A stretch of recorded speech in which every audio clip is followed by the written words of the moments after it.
Assalamualaikum warahmatullahi wabarakatuh. Alhamdulillah, kita memuji Tuhan kita Allah subhanahu wa ta'ala atas segala nikmatnya yang tidak terhingga, baik dalam diri kita ataupun di luar diri kita. Nikmat yang tidak terhingga ini Allah subhanahu wa ta'ala sebagai pencipta hanya menginginkan kita menikmati dan mensyukurinya. Dan cara bersyukur dengan mengucapkan Alhamdulillah. Juga kita panjatkan salawat dan taslim senantiasa kepada Nabi besar Muhammad sallallahu alaihi wasallam sebagai kata hormat,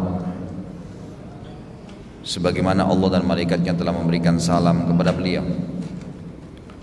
Melanjutkan bahasan kajian kitab Minhajul Muslim, dan semoga Allah berkahi. Masih dalam pasal yang sama dengan pertemuan yang lalu, kita membahas pasal ke-17, beriman akan wajibnya mencintai para sahabat Rasulullah sallallahu alaihi wasallam. Dan sudah panjang lebar saya jelaskan tentang siapa itu sahabat dan seperti apa kedudukan mereka dan bagaimana kita harus berperilaku dengan mereka. Kemudian masih masuk dalam judulnya adalah menghormati para ulama serta wajibnya patuh kepada para pemimpin kaum muslimin. Dan yang kita bahas malam ini adalah poin tentang bagaimana menghormati para ulama, tokoh-tokoh Islam dan para qurra, pembaca dan penghafal Al-Quran, ulama hadis, para ulama hadis, ulama fikih, dan ulama-ulama Islam yang mendalami bidang-bidang ilmu Islam. Saya sudah pernah jelaskan jemaah sekalian, kalau di muka bumi ini ada dua jalan dan tidak ada jalan ketiga. Anda pun harus menentukan, pilih salah satu dari dua jalan ini. Yang satu jalan benar, lurus, pasti masuk ke dalam surga. Dan yang satu lagi jalan syaitan, membawa ke neraka. Jalan yang pertama adalah jalan yang lurus, namanya jalan Allah subhanahu wa ta'ala. Dan kita sudah tahu konsep dasarnya la ilaha illallah, la ma'budu bihaqqin illallah. Enggak ada Tuhan yang berhak untuk diakui, disembah, dipatuhi, dimohoni, ditakuti kecuali Allah. Sebagaimana Nabi SAW dalam hadis Bukhari pernah keluar kemudian menarik garis lurus di tanah, kemudian beliau mengatakan hadza siratullahil mustaqim. Ini jalannya Allah yang lurus. Artinya jalan Allah itu lurus dengan mengikuti panduan dan petunjuk dari Allah subhanahu wa ta'ala melalui wahyu dari Al-Quran dan yang dirincikan oleh Nabi SAW dalam sunnahnya, maka orang itu berada di jalan yang lurus.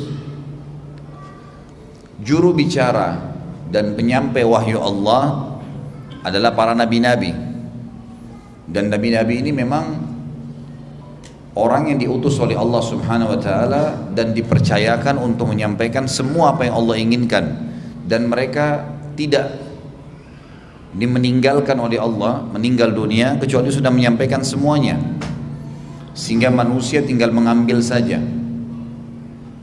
Yang mengikuti para nabi pasti selamat, tidak mungkin tidak, karena jalan Allah cuma satu-satunya jalan untuk selamat.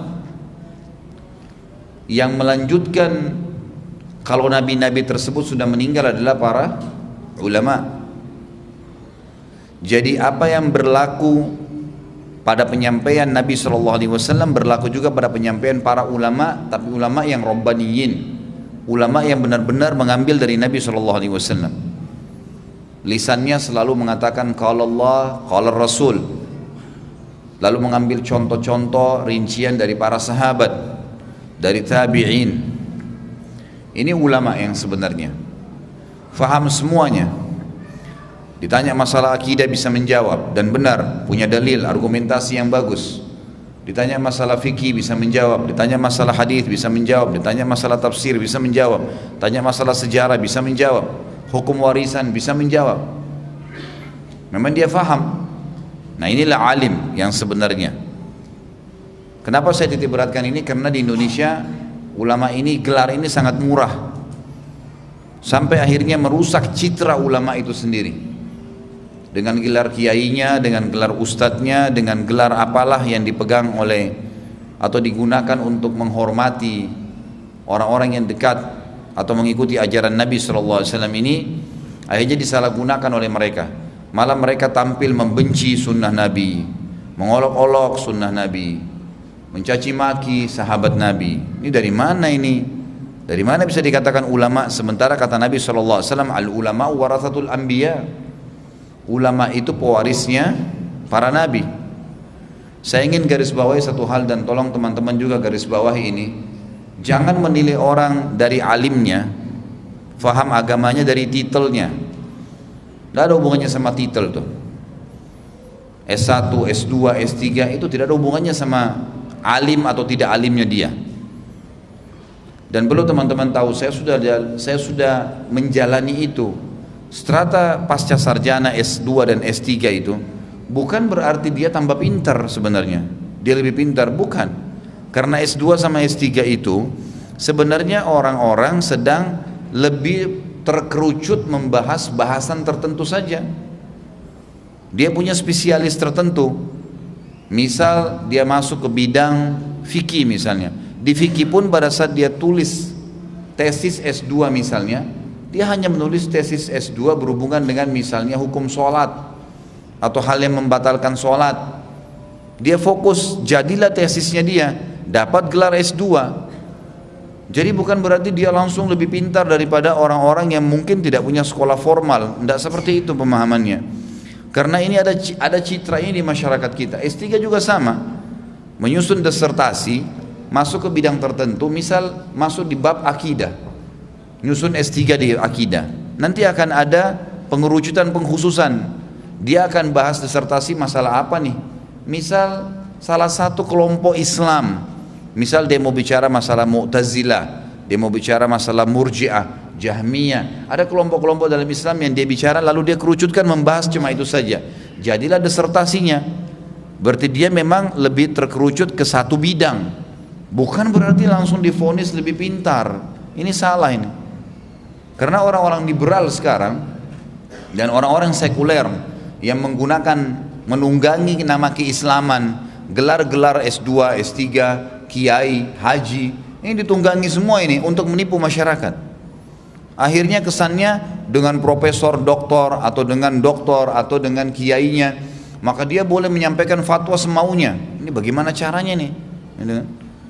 Bukankah di Indonesia kita temukan banyak kiai yang ngawur. Saya katakan ngawur luar biasa. Bagaimana bisa ada orang yang mengaku kiai lalu mengatakan orang pelihara jenggot itu makin panjang makin goblok? Ini bagaimana ini dianggap seorang alim? Dari mana? Alim dari mana ini? Walaupun gelar titel S3-nya ada, percuma. Gimana caranya Nabi SAW menyunnahkan lalu dia bilang goblok? Berarti yang memerintahkan itu adalah Rasulullah SAW, dianggap goblok. Ini gimana ini? Dan lucunya yang bicara itu ayahnya berjenggot gitu.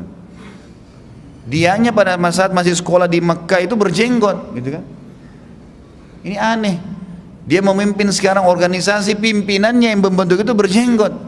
Subhanallah. Terlepas daripada itu memang agama memerintahkan. Ini gimana bisa dikasih gelar kiai ini? Gimana bisa dapat gelar seorang alim? Jauh sekali itu. Sangat jauh. Kalau tidak melaksanakan saja, perlu teman-teman tahu ya, para ulama hadis ya, meriwayatkan hadis, perawi hadis ya. Misal si A meriwayatkan dari si B dari si C dari sahabat Nabi dari Nabi SAW. Ini si A, B, C ini, itu biografinya lengkap di kalangan ulama. Nggak ada perawi hadis nggak ditahu biografinya. Siapa namanya, lahir di mana, bagaimana dia menuntut ilmu, sejarah hidupnya dari kecil, ada semua. Siapa guru-gurunya pada saat dia pun mengajar, siapa murid-muridnya, dan bagaimana pendapat ulama tentang dia yang semasa sama dia dikasih. Baru dia dapat predikat alim tuh. Ada pengakuan, ditahu siapa gurunya, siapa muridnya. Dan kalau ada perawi hadis ya, orang yang sudah dianggap ilmu hadisnya sudah bagus, bisa menyampaikan tentang Nabi SAW, pernah makan berdiri saja, makan berdiri, makruh hukumnya ya. Pernah minum berdiri makruh, itu hadisnya sudah dipertanyakan tuh. Makruh loh ini hukumnya. Tapi sudah dipertanyakan kenapa dia berani melanggar sunnah Nabi yang dia tahu itu makruh, padahal dia boleh duduk, kan itu. Bayangin sampai begitu. Bahkan ada sebagian ulama yang menilai kalau hadisnya sahih bisa jadi hasan, turun, hanya gara-gara dia makan berdiri. Bayangin ini. Tercoreng sedikit muru'ah namanya, kehormatan agamanya sudah turun tuh kualitasnya. Jadi kalau yang betul-betul yang hadisnya sahih itu karena sanadnya si A, B, C dikasih julukan apa? Thiqatun, terpercaya, nggak pernah dusta seumur hidup. Thiqah itu namanya. Thiqah itu terpercaya. Dari kecil sampai dia menjadi ulama sampai mati nggak pernah dusta seumur hidupnya. Itu baru namanya thiqah. Thabtun, dikatakan thabt itu betul-betul menguasai apa yang dia sampaikan dari Nabi SAW per letter sama. Hafalannya nggak pernah meleset, hafil, menghafal dengan sangat kuat. Harus berkumpul padanya itu baru dianggap seorang alim tuh. Ini subhanallah baca Quran aja belum tentu benar, orang baca hadis aja asal ngomong saja. Bukan cuma itu, ngolok-ngolok hadis, la ilaha illallah. Ini bagaimana ini? Inilah yang membuat umat Islam di Indonesia ini jadi tambah terpuruk. Kalau orang seperti ini memimpin, bagaimana? Muncul lagi istilah ada Islam Nusantara. Ini orang-orang yang pelihara jenggot, orang-orang yang terapkan pakaian-pakaian seperti pakaian Muslim, pakaian negara Arab, itu Islam, itu Arabisasi, dia bilang. Arabisasi, itu bukan Islamisasi, bukan mengislamkan orang tapi mengarabkan orang. Subhanallah. Bagaimana bisa? Nabi kamu orang apa memang? Orang Arab memang, kan itu. Allah sudah takdirin begitu. Jadi kalau kita mencontohi pakaian yang ada sekarang dan merupakan simbol Islam, tidak ada sesuatu yang jadi masalah situ.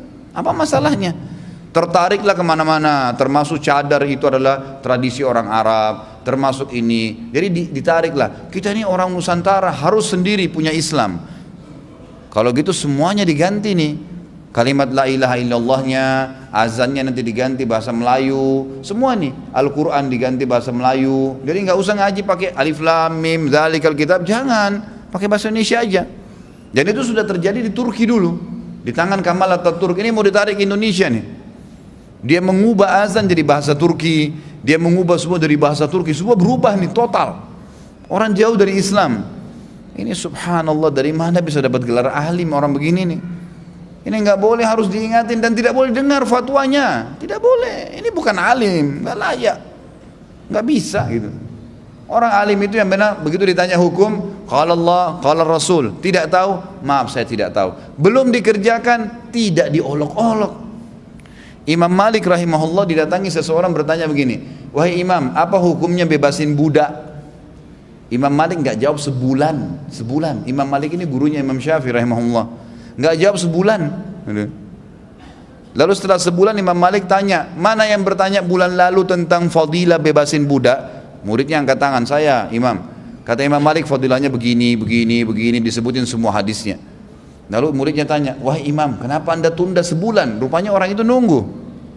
Kata Imam Malik, karena selama sebulan saya kumpulin dulu duit untuk bebasin budak sebelum saya sampaikan kepada kau hukumnya. Itu alim yang sebenarnya, praktekin dulu. Ini udah nggak praktek, olok-olok, la ilaha illallah, ini dari mana ini? Hati-hati jemaah sekalian. Gelar haji di Indonesia luar biasa, haji bisa disulap jadi alim. Padahal jemaah haji kita pergi di Saudi, belajar agama aja baik kalau belajar. Duduk, makan, cuma sholat di Masjid Haram, pulang tiba-tiba jadi alim. Dari mana ini jadi alim? Disulap apa di sana bisa jadi alim nih? Orang saya 7 tahun di sana, saya temuin jemaah haji kita duduk saja, ngobrol-ngobrol, ngopi. Haji ya pergi haji udah. Itu pun pemimpin-pemimpinnya yang memandu saja, itu tidak memandu lagi, sibuk dengan alam sendiri, belanja barang ini segala. Berapa kali saya kunjungin tempat-tempat itu? Nggak ada panduannya paling pertemuan pengajian dalam 40 hari itu berapa kali sih? Saya yakin bapak-bapak sudah pernah ikut, kalau yang pernah ikut haji, ikut pemerintah kita. Berapa kali anda dipandu pengajian tuh? Kebanyakan sibuk dengan alamnya sendiri-sendiri. Pulang tiba-tiba si Pak Haji jadi alim. Boleh berikan fatwa. Dari mana? Fatwa dari mana? Anda alim dari mana ini? Berani benar kasih fatwa. Kalau salah tanggung jawab hari kiamat loh. Nggak ada ilmunya, gimana caranya?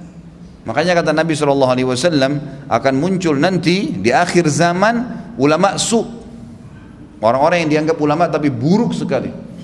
Kata Nabi SAW, karena mereka sesat, nggak punya ilmu dan menyesatkan orang lain, mengeluarkan fatwa sembarang. Dan yang luar biasa ini, orang-orang yang seperti ini nih, naik mimbar nih, sudah naik mimbar sekali, turun. Begitu turun mimbar sekali atau pernah ceramah sekali, sudah nggak mau mengatakan tidak tahu. Aib bagi dia mengatakan tidak tahu. Apa hukumnya kiai, ustadz, haji? Boleh. Tapi orang sana bilang nggak boleh. Ah, itu sesat. Dia yang benar. Subhanallah. Nggak ada dalilnya. Dan ini sudah sering terjadi ya. Di kalangan umat ini pernah ada orang di Irak dulu. Dia memberikan fatwa luar biasa di masjid jami'nya Kufah di zaman Imam Ahmad dan Imam Yahya bin Ma'in. Fatwa ini hukumnya ini hukumnya ini, hukumnya ini gitu. Dan saya mendengarkan hadis dari fulan, dari fulan. Saya mendengar, saya muridnya Ahmad bin Hanbal. Ahmad bin Hanbal itu ulama besar, ulama hadis. Muridnya Imam Syafi'i, ulama hadis. Salah satu dari 9 ulama hadis, referensi hadis gitu kan. Dari Bukhari, Muslim, Abu Dawud, Tirmidzi, Ibnu Majah, Nasa'i. Ya, kemudian ada Darimi, ada Muwatta Imam Malik, dan ada Ahmad bin Hanbal. Ini rujukan hadis memang. Dalam ilmu hadis ditahu gitu kan. Maka orang ini bilang, saya muridnya Ahmad bin Hanbal, saya meriwayatkan dari Ahmad bin Hanbal, dari fulan, fulan, fulan, sahabat Nabi Rasulullah SAW. Dia sebutkan juga, saya juga muridnya Yahya bin Ma'in. Yahya bin Ma'in ini teman dekatnya Ahmad bin Hanbal, ulama hadis juga. Saya meriwayatkan dari Yahya bin Ma'in, bahwa saya dari fulan, fulan, sahabat Nabi SAW. Ahmad bin Hanbal sama Yahya bin Ma'in dengan hikmah Allah masuk ke masjid itu tidak sengaja, mau sholat, dengar orang ini berikan fatwa dan sebut-sebutin nama mereka. Mereka tahu betul siapa muridnya. Dan di dalam majlis ilmu itu dianggap dia murid kalau dia belajar sampai gurunya mati, itu baru murid. Kalau cuma datang simpatisan sesekali, 3 kali hadir, itu bukan murid. Dari itu murid dalam, coba baca di sejarahnya para ulama. Sampai Abu Hanifah menganggap Abu Yusuf muridnya, setelah Abu Hanifah meninggal baru boleh ngajar. Ambil dulu semua ilmu baru kamu ngajar, digituin, subhanallah. Saking pekahnya gitu kan. Maka Imam Ahmad berkata kepada Yahya bin Ma'in, kau kenal orang ini? Kata Yahya bin Ma'in, enggak pernah saya tahu orang ini. Saya juga enggak tahu, bagaimana bisa dia bawa nama kita nih? Ayo kita nanya. Datang Ahmad bin Hanbal sama Yahya bin Ma'in kepada dia, hai fulan, kau kenal Ahmad bin Hanbal? Oh iya, guru saya. Yahya bin Ma'in bilang, kau kenal Yahya bin Ma'in? Dia bilang, iya, guru saya. Pernah ketemu, pernah ketemu. Ahmad bin Hanbal bilang, saya Ahmad bin Hanbal. Yahya bin Ma'in bilang, saya Yahya bin Ma'in. Kami enggak pernah kenal kau siapa. Di depan orang di masjid nih, karena dia sudah terlanjur sampein fatwa ngawur gitu. Maka dia karena malu dia mengatakan, apakah Ahmad bin Hanbal dan Yahya bin Ma'in cuma kalian saja? Masih bela diri, sudah salah masih bela diri. Ini tanda kejahilan ini. Orang alim itu kalau salah disampaikan, oh iya saya salah nih, kembali. Oh iya saya salah, ada dalil lebih kuat, tinggalkan. Itu penuntut ilmu nggak malu, nggak aib. Bukan aib bagi mereka kalau salah diingatkan, manusia bisa salah, itu kan? Saya pernah sampaikan salah dalam menyampaikan, saya pernah menyebutkan nama Ibnu Sina dalam ceramah saya. Lalu saya sempat mendapatkan informasi dari salah seorang ikhwah, ini Ustadz kayaknya orang ini begini nih, dia Syiah Rafidhi. Saya baca datanya ternyata benar, saya perbaikin tuh. Bukan aib, saya bilang saya minta maaf karena saya keliru dan saya istighfar kepada Allah, saya tarik perkataan itu dan saya akan edit ceramah saya itu. Bukan aib itu, salah memang. Kita penuntut ilmu, saya dan bapak-bapak dan ibu sekalian lagi menuntut ilmu. Saya juga bukan seorang alim, saya juga lagi belajar. Kita lagi belajar sama-sama, bisa salah gitu kan. Tapi penuntut ilmu nggak boleh menutup dirinya untuk membenarkan kalau salah. Itu biasa, wajar itu gitu kan. Malah kalau dia sombong tidak akan bisa menerima ilmu, mustahil. Jadi harus paham nih gitu kan. Ini dulu yang kita perbaikin nih. Jadi saya bukan merendahkan, tapi saya mengatakan juga salah kalau orang-orang yang ditonjolkan tidak paham agama. Masya Allah, tampil di media kita cuma kena seremoni saja, ustadz artis lah, bicara asal ngomong ini itu ngawur semua. Kadang-kadang banyak kesalahan, berbicara sesuatu yang tidak ada ilmunya. Subhanallah, nggak boleh ini. Kabura maqtan indallah an taqulu ma la taf'alun. Berat di sisi Allah kalian mengucapkan apa yang kalian tidak fahami, tidak lakukan. Nggak boleh itu. Harus paham ini. Jadi tolong jangan gelar-gelar ini gampang-gampangin ini. Gelar haji, gelar kiai gampang didapatkan. Semua orang boleh memberikan fatwa sembarangan. Ini tidak boleh, saudaraku. Dan saya berharap mudah-mudahan Majelis Ulama Indonesia memang menyortir betul orang yang masuk ke dalam. Bukan hanya sekedar titel. Ada orang alim memang tidak pernah ikut formal, tapi luar biasa hafal Quran, ikut halaqah-halaqah, memang hafal hadis, ulama besar. Itu lain. Memang harusnya diambil ilmunya, gitu kan? Jadi harus difahamin. Nabi SAW mewariskan ilmu kepada para ulama, dan puncak ulama adalah para sahabat karena mereka belajar langsung dari Nabi SAW. Lalu datang setelah para sahabat adalah tabi'in yang belajar dari para sahabat, dan datang setelahnya adalah tabi'in yang belajar dari para tabi'in. Inilah 3 generasi emas, puncak para ulama berkumpul di 3 generasi ini. Ini sesuai dengan sabda Nabi SAW, disebutkan oleh Syekh Abu Bakar di sini, khairukum qarni thumma alladhina yalunahum thumma alladhina yalunahum. Sebaik-baik generasi adalah generasiku yang hidup bersama aku, para sahabat. Mereka orang yang paling benar kalian ambil ilmunya, gitu. Karena mereka turun wahyu kepadanya, belajar langsung dari Nabi SAW, salah langsung ditegur oleh Nabi SAW. Ini nggak mungkin salah, mereka udah benar. Karena sampai Nabi SAW meninggal, mereka sudah tahu mana benar, mana tidak benar, dan Al-Quran turun sempurna, sementara mereka menghadapi itu, menerima itu.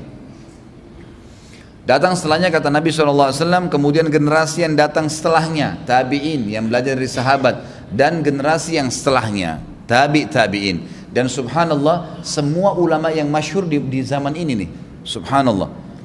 Yang kita tahu misalnya ulama Imam Madhab 4, itu generasi tabi'in.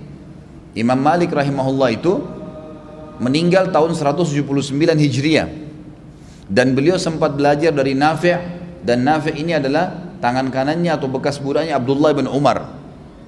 Ini memang generasi emas ini. Jadi kita tahu di sini mereka memang generasi-generasi. Imam Syafi'i belajar sama Imam Malik, Imam Ahmad belajar sama Imam Syafi'i, Imam Abu Hanifah belajar dari para ulama-ulama ya dari tabi'in yang masyhur di Irak. Guru-gurunya masyhur, gitu kan. Jadi mereka ini generasi-generasi emas, makanya ilmunya subhanallah Allah sebarkan. Begitu pula dengan generasi itu tabi'in, sama dengan Imam Bukhari, Imam Muslim, Abu Dawud, Tirmidzi, Ibnu Majah, Nasai, ulama-ulama hadis. Ini tabi'in, generasi ketiga. Mereka lah yang belajar dari para tabi'in. Tabi'in ini guru-gurunya Atha bin Abi Rabah, Sa'id bin Musayyab, kemudian banyak sekali Sufyan Ats-Tsauri, Urwa bin Zubair, banyak sekali ulama-ulama tabi'in yang mereka belajar. Lalu ini belajar dari para generasi sahabat. Inilah mereka generasi emas umat ini. Maka kita semestinya tidak lepas dari pendapat-pendapat mereka. Orang-orang sekarang yang mau nuntut ilmu, mau juga sampai pada tingkat alim, mereka harus menguasai apa yang dikuasai oleh para sahabat, para tabi'in dan tabi'in. Dan ini harus belajar. Dan ilmu itu teman-teman sekalian harus dengan talaqi. Talaqi itu belajar langsung. Kayak kita ini sekarang, Bapak Ibu datang belajar, pegang kitabnya, belajar, dibacain. Itu talaqi namanya, baru bisa paham. Kalau otodidak itu hanya pelengkap, membaca buku hanya pelengkap. Jangan pernah menganggap diri sudah alim dengan baca buku, itu nggak benar, nggak bisa. Kalau nggak dijelasin itu susah, karena nanti akan ada contoh-contoh. Itu sudah dari turun temurun. Nabi SAW membiarkan sahabat bertalaqi dengan beliau, mengambil ilmu langsung. Para sahabat membuka halaqah-halaqah sehingga para tabi'in datang belajar, kemudian tabi'in belajar, begitu terus. Mereka dengan cara bertalaqi, ya, mereka dengan cara bertalaqi. Dan saya bilang tadi, dianggap seseorang itu sudah mengambil ilmu dari seorang alim kalau dia memang belajar sampai alim itu mati. Subhanallah, begitu memang kebiasaan mereka. Kalau mereka mau mengajar pun, mengajar itu pada batas-batas yang dibolehkan oleh gurunya, tidak boleh sembarangan. Abu Yusuf, murid Abu Hanifah, terkenal sekali dengan alimnya. Abu Yusuf ini memang dipersiapkan oleh Abu Hanifah untuk menjadi penggantinya dia. Jadi Abu Yusuf ini dilihat oleh Abu Hanifah di antara muridnya, ini kayaknya anaknya Masya Allah nih. Apa yang disampaikan dihafal, ayatnya dihafal, hadisnya dihafal, lalu dia mencatat, dia serius. Maka Abu Hanifah mempersiapkan Abu Yusuf untuk menggantikan dia. Subhanallah, satu hari Abu Yusuf ini pernah sakit keras. Dan sakit keras ini sudah pucat, orang semua sudah tahu dia akan meninggal nih Abu Yusuf. Abu Hanifah datang, Abu Hanifah lihat juga kayaknya sudah nggak ada harapan nih. Abu Hanifah sempat bilang waktu mau keluar dari rumahnya Abu Yusuf, sayang ya, sebenarnya Abu Yusuf saya siapkan untuk menjadi pengganti saya. Kalimat itu. Subhanallah, dengan hikmah Allah, seminggu kemudian Abu Yusuf sembuh. Sembuh, nggak mati, belum datang ajalnya. Lalu teman-temannya datang menyampaikan, waktu kau sakit keras, Imam Abu Hanifah datang, dan Abu Hanifah mengatakan, Kalau kamu itu sebenarnya sudah dipersiapkan sama dia untuk menjadi penggantinya. Artinya ilmumu sudah cukup. Sekarang sudah saatnya kau buka halaqah juga tuh. Maka Abu Yusuf terpengaruh dengan perkataan teman-temannya. Abu Hanifah pun buka halaqah, pengajiannya biasa. Orang-orang pada datang belajar sama beliau. Tiba-tiba di ujung masjid sana ada juga halaqah lain. Mulai ramai orang datang gitu. Abu Hanifah tanya, ada seorang alim datang ke kota kita? Kata mereka, enggak ada wahai imam. Ada ahli hadis, ahli fikih. Bilang enggak ada. Terus itu yang buat halaqah sana siapa? Mereka bilang, murid anda Abu Yusuf. Abu Hanifah panggil satu orang dari majelisnya, dia bilang, sini, kamu datang ke syekh sana, kamu tanya hukum sama dia ya. Bilang begini, bagaimana memecahkan sebuah kasus kalau ada orang membawa pakaiannya ke tukang jahit? Ini hukum fikih. Abu Hanifah terkenal dengan argumentasi fikihnya, rahimahullah. Beliau mengatakan, tanyakan kepada dia, kalau ada orang bawa pakaiannya ke tukang jahit, kemudian berjalan waktu, setelah sepakat, ternyata tukang jahit memungkiri, mengatakan tidak ada kain kamu di sini. Bagaimana caranya memecahkan perkara ini? Kalau dia bilang sama kamu, si penjahit ini salah, dia harus kembalikan. Bilang sama dia, kamu salah. Kalau si penjahit, kalau dia bilang, kalau begitu dibalik, yang penjahitnya benar, katakan juga dia salah. Begitu saja, pergi ke sana. Pergilah dia ke sana. Begitu sampai di halaqah Abu Yusuf lagi sampaikan materi, lalu kemudian dia angkat tangan orang ini. Syekh, saya mau bertanya. Kata Abu Yusuf, silakan. Bagaimana kalau ada kasus seseorang datang bawa kain ke tukang jahit, sepakat akan dijahitkan dengan model tertentu, ternyata berjalan waktu tukang jahitnya ngaku nggak ada kain itu. Bagaimana, siapa yang benar, siapa yang salah? Kata Abu Yusuf, tentu saja yang salah tukang jahitnya, harusnya dikembalikan punya orang. Kata orang ini, anda salah Syekh. Abu Yusuf begitu dibilang anda salah, dia lihat ke muka orang ini, bukan muka orang alim ini. Ini orang mampir saja di pengajian, bukan seorang talibul ilmi yang punya hujah, punya argumen, nggak ada. Ya anda salah. Kata Abu Yusuf, kalau begitu yang benar tukang jahitnya. Orangnya bilang, anda juga salah. Abu Yusuf panggil, sebentar, siapa yang utus kamu? Saya mau tanya. Kata orang itu, tuh sana, Syekh Abu Hanifah itu. Datanglah Abu Yusuf ini ke halaqahnya Abu Hanifah, duduk kembali. Waktu dia duduk di pengajiannya, gitu kan. Terus Abu Yusuf ini angkat tangan, Syekh, ada pertanyaan. Abu Hanifah enggak gubris. Sampaikan terus materi. Syekh, pertanyaan, enggak digubris sampai selesai pengajian. Sudah selesai pengajian, kata Abu Hanifah, kenapa Abu Yusuf? Kau punya pertanyaan tentang tukang jahit? Kata Abu Yusuf, iya Syekh. Bagaimana menjawabnya ini? Semestinya kamu rincikan, kata Abu Hanifah. Jangan langsung kamu vonis. Kalau orang datang mengatakan, tukang jahit bilang, orang mengatakan saya bawa bahan ke tukang jahit dan tukang jahit mengaku bahwasanya dia tidak punya lagi setelah berapa hari, kamu harus pastikan dulu, benar enggak orang ini bawa kain ke tukang jahit. Ini hukum fikih, bukan main-main ini. Siapa tahu dia cuma karang-karang. Pastikan, panggil tukang jahitnya, panggil orang ini, pastiin dulu benar enggak kain kamu terima, ada enggak saksinya. Ini hukum sendiri nih. Kalaupun benar dia sudah kasih, setelah dia pun mengambil kainnya, dia minta kainnya, kemudian tidak dikasih, maka kain yang ditahan oleh tukang jahit itu kamu harus cek benar enggak ukurannya, ukuran badan si tukang jahit atau ukuran badan orang yang bawa. Dirincikan satu persatu oleh Abu Hanifah, jadi mungkin ada 5-6 hukum di situ, khusus masalah itu saja. Maka Abu Yusuf mengatakan, Syekh, saya memang tidak bisa jawab. Mulai itu Abu Yusuf tetap belajar sampai Abu Hanifah mati, baru buat halaqah. Jadi belajar itu bukan setengah-setengah jemaah sekalian. Dan memang seorang alim itu harus diambil ilmunya luar biasa. Kata Nabi SAW, Allah tidak akan mengangkat ilmu dengan tiba-tiba diangkat saja, tapi Allah matikan para ulama sehingga mati ilmu bersamanya. Jadi kalau tidak diambil malah rugi, gitu kan? Malah berbahaya ini. Baik, kita masuk ke bahasan kita. Itu semua sebenarnya kronologis yang saya ingin titik beratkan, karena di Indonesia sangat murah gelar itu ya. Bapaknya kiai, anaknya jadi kiai. kakeknya kiai, cucunya jadi kiai, walaupun tidak ngerti apa-apa, kiai semua, ini luar biasa. Akhirnya ngomong sembarangan, tidak ada hukum, tidak ada apa, nggak ada penghormatan terhadap Al-Quran dan Sunnah, Allah diolok-olok. Ini dari mana ini semua hukumnya? Jadi kayak tidak ada nilainya ilmu agama itu, padahal bobotnya besar nih.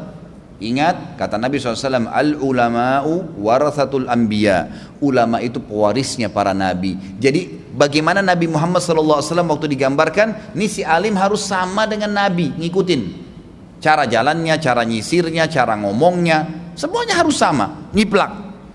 Baru dikatakan dia ini penerusnya nabi. Kalau dia cuma setengah-setengah, ngaku alim kukunya masih panjang, Nabi suruh potong kuku, akhi. Ini enggak, kukunya panjang, kiai. Dari mana ini gitu kan? Kita temukan istrinya nggak pakai jilbab, pelihara jin, katanya jin Islam, boleh khadam. Nabi pernah pelihara jin? Ini ngawur ini, dari mana ini? Tapi kiai, ini dari mana semua ini? Jadi harus difahamin. Nah, ulama-ulama rabbaniyin, ulama-ulama yang punya ilmu benar dari Allah SWT dan mengikuti Rasulullah SAW ini punya hukum tersendiri. Mereka harus ya dilakukan, kata Syekh Abu Bakar rahimahullah, dengan beberapa poin. Yang pertama beliau bilang, judulnya dulu saya bacakan, adapun sikap kepada para ulama dan tokoh-tokoh Islam dari para qurra itu pembaca Al-Quran, penghafal Al-Quran, ulama-ulama hadis dan ulama fikih adalah sebagai berikut. Yang pertama, kita disuruh mencintai mereka, memohonkan rahmat Allah atas mereka dan memohonkan ampun bagi mereka serta mengakui keutamaan mereka. Emang alim harus dihormati, gitu kan? Beberapa sahabat lebih tua dari Abdullah bin Abbas radhiyallahu anhum ajma'in, sahabat Nabi. Tapi begitu Abdullah bin Abbas mau naik unta, sahabat-sahabat ada yang memegang pelanahnya, lebih tua, memegang pelanahnya supaya Abdullah bin Abbas injak dan naik ke atas. Waktu ditanya oleh sebagian tabi'in, kenapa anda lakukan? Bukankah anda lebih tua? Anda sama-sama sahabat Nabi. Dia bilang, orang ini ulama kami. Sama-sama sahabat, tapi ini lain nih. Ini alim ulama kami nih. Dia hafal betul, dia tahu Al-Quran, dia tahu tafsir. Dan memang Nabi SAW sudah mendoakan Abdullah bin Abbas. Begitu mereka memahaminya, gitu kan. Kemudian dikatakan sebab, apa sebabnya? Mereka disebut dalam firman Allah Subhanahu wa taala sebagai orang-orang yang mengikuti para pendahulu mereka dengan ihsan, dengan kebaikan.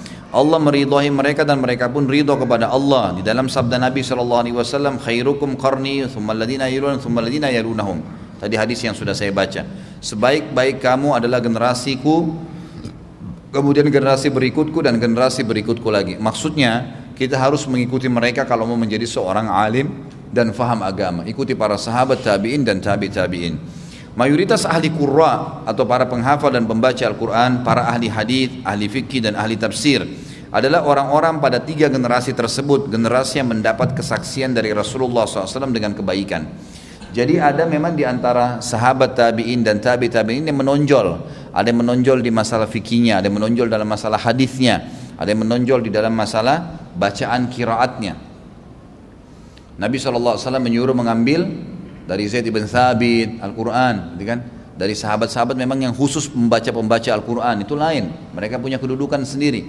Disuruh ambil fikih dari Abdullah bin Abbas misalnya, gitu kan? Jadi memang diutus oleh Nabi SAW untuk mengambil dari mereka.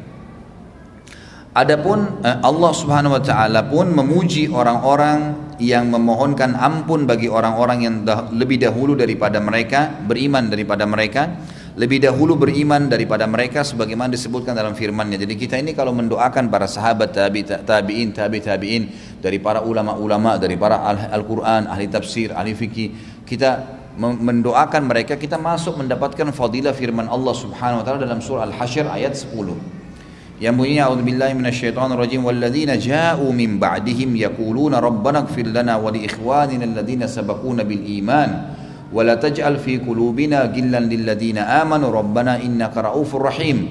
Dan orang-orang yang datang sesudah mereka, muhajirin dan ansar, setelah sahabat, mereka berdoa mengatakan, ya Rabb kami, ampunilah kami dan saudara-saudara kami yang telah beriman lebih dahulu daripada kami.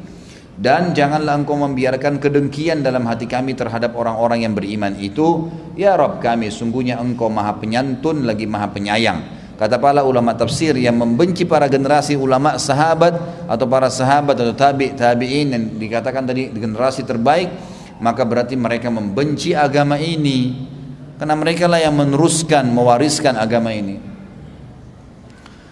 Maka seorang muslim selalu memohon ampun kepada Allah untuk setiap orang mukmin laki-laki dan perempuan. Yang kedua, tidak menyebut mereka kecuali dengan kebaikan, tidak mencela atau mencemooh pendapat mereka, karena ia tahu bahwa mereka adalah orang-orang yang berijtihad, berusaha dengan penuh keikhlasan. Maka seorang muslim selalu beradab terhadap mereka ketika mereka disebut. Ia lebih mengutamakan pendapat mereka daripada pendapat orang-orang yang datang sesudahnya dari para ulama, ahli fikih, ahli tafsir dan ahli hadis, dan tidak mengabaikan pendapat mereka kecuali karena ada firman Allah atau sabda Rasulullah SAW atau pendapat para sahabat yang bertentangan dengannya. Jadi kalau kita kembali kepada buku-buku induk, selalu saja Sahih Bukhari, Sahih Muslim, selain hadis dikuatkan dengan penjelasan-penjelasan yang lainnya. Ayat Al-Quran, perkataan para sahabat. Kita kembali kepada buku-buku tafsir yang sekarang Ibnu Katsir misalnya, tafsir Athar, terkenal dengan Athar itu adalah mengambil riwayat-riwayat dari para tabi'in dan sahabat. Jadi selalu kita baca Al-Quran, ayat, tafsirnya ini berapa ayat, kemudian langsung disebutkan Ibnu Mas'ud berkata begini, Ibnu Abbas berkata begini, sahabat Sa'id bin Musayyib, Atha bin Rabah mengatakan begini, dan dijelaskan oleh mereka. Maka mereka mengambil dari kalangan para ulama-ulama yang terdahulu ini. Bukan berarti kita memvonis pendapat mereka semuanya benar, tapi umumnya mereka akan menukil. Kalau yang satu kita tidak temukan pendapat, kita akan dapatkan dari pendapat yang lainnya, gitu kan? Nah, kita akan temukan seperti dalam ilmu faraid misalnya, ilmu warisan, kita akan temukan ada pendapat-pendapat yang menonjol dari Abu Bakar, dari Umar, dari Ali, dari Uthman. Padahal keempat khulafaur rasyidin ini sedikit sekali kita temukan mereka meriwayatkan hadis. Tapi rupanya dalam ilmu warisan, gitu kan, dalam ilmu kepemimpinan, memimpin, itu mereka dalam politik mereka punya banyak pendapat, dalam masalah fikih mereka punya banyak pendapat. Jadi menonjol di bidang tertentu dan yang lainnya menonjol di bidang yang lainnya. Ya, jadi kita mengambil dari mereka semua dan akhirnya menyempurnakan apa yang kita pelajari itu. Yang ketiga, meyakini bahwa apa yang telah dibukukan atau ditulis oleh 4 tokoh ulama terkemuka, Imam Malik, Imam Syafi'i, Imam Ahmad dan Imam Abu Hanifah, pendapat dan mazhab yang mereka anut tentang berbagai masalah agama dan fikih adalah bersumber dari Al-Quran dan Sunnah Rasulullah SAW. Mereka tidak lain hanyalah memahami dua sumber ilmu tersebut, atau mereka simpulkan dari keduanya dan beranalogi atau berkias apabila nas Al-Quran dan hadis memerlukannya atau mengisyaratkan atau mengarah kepadanya. Jadi mereka 4 mazhab ini yang terkenal sekarang yang dipegangi oleh ahli sunnah, memang mereka ini adalah ulama-ulama yang berpegang pada Al-Quran dan Sunnah. Makanya berpegang pada mazhab-mazhab ini adalah berpegang pada insya Allah Al-Quran dan Sunnah. Tapi tentu kita sebagai penuntut ilmu, kalau seandainya kita menemukan 4 pendapat ulama ini, ada di antara mereka kita temukan argumentasinya lebih kuat, maka kita menerimanya. Jangan fanatik dengan satu, karena keempat mereka juga berkata semua yang sesuai dengan hadis Nabi mazhabku, gitu kan, peganganku. Maka berarti kalau bertolak belakang pendapatnya dengan hadis Nabi SAW, apalagi di zaman mereka memang fasilitas tidak ya seperti sekarang mudah sekali untuk mengakses informasi, maka berarti kita melihat argumentasi yang disampaikan. Seperti kami dulu waktu belajar, kami temukan memang dirincikan itu karena sudah sangat mudah sekarang. Misal hukum menjual anjing, maka dulu saya masih ingat apa saja hukum haji, hukum ini, hukum itu semua, maka pasti diikuti 4 madhab tuh. Imam Syafi'i bilang begini, dalilnya ini. Imam Ahmad bilang begini, dalilnya ini. Hukum misalnya penafsiran ayat menyentuh wanita, apakah membatalkan sholat, surah Al-Maidah ayat 6. Mereka berbeda pendapat di sini. Imam Syafi'i rahimahullah mengatakan makna aulamastumun nisa, atau kalian menyentuh wanita, adalah sentuhan syahwat atau tidak syahwat, batal. Suami istri pun batal, gitu kan. Dan dalam mazhab Syafi'iyah hanya satu keadaan yang tidak batal, dianggap darurat kalau sedang tawaf di Ka'bah. Selain daripada itu batal. Maka ini harus dihormati pendapat mereka, berpegang pada Al-Quran. Dan ini mereka kiaskan, ditarik dari ayat Al-Quran, karena mereka belum menemukan pendapat sahabat yang menurut Imam Syafi'i belum menemukan pendapat sahabat yang menjelaskan tentang sentuhan ini syahwat atau tidak syahwat. Seperti itulah. Dan Imam Syafi'i waktu itu berada di Mesir. Ya. Sudah masuk. Baik, sebentar, satu kalimat ini. Kemudian Imam Ahmad dan Imam Malik dan Imam Abu Hanifah berpegang pada hadis yang lain, dan hadis ini diriwayatkan oleh Imam Bukhari, bahwasanya Aisyah berkata Nabi SAW pernah mencium saya kemudian keluar menjadi imam sholat, tidak berwudu lagi. Lalu mereka mengatakan hadis ini menjelaskan tentang kata-kata makna lams, menyentuh ini maksudnya dengan syahwat. Kalau tidak dengan syahwat berarti tidak batal. Inilah pendapat yang diangkat. Maka kita bisa melihat dari argumentasi yang ada, gitu kan? Kembali kepada pendapat yang kuat dengan argumentasi, tapi tidak dengan menyalahkan satu sama yang lainnya. Allahu a'lam. Baik. Subhanakallahumma bihamdika asyhadu an la ilaha illa anta astaghfiruka wa atubu ilaik. Assalamualaikum warahmatullahi wabarakatuh.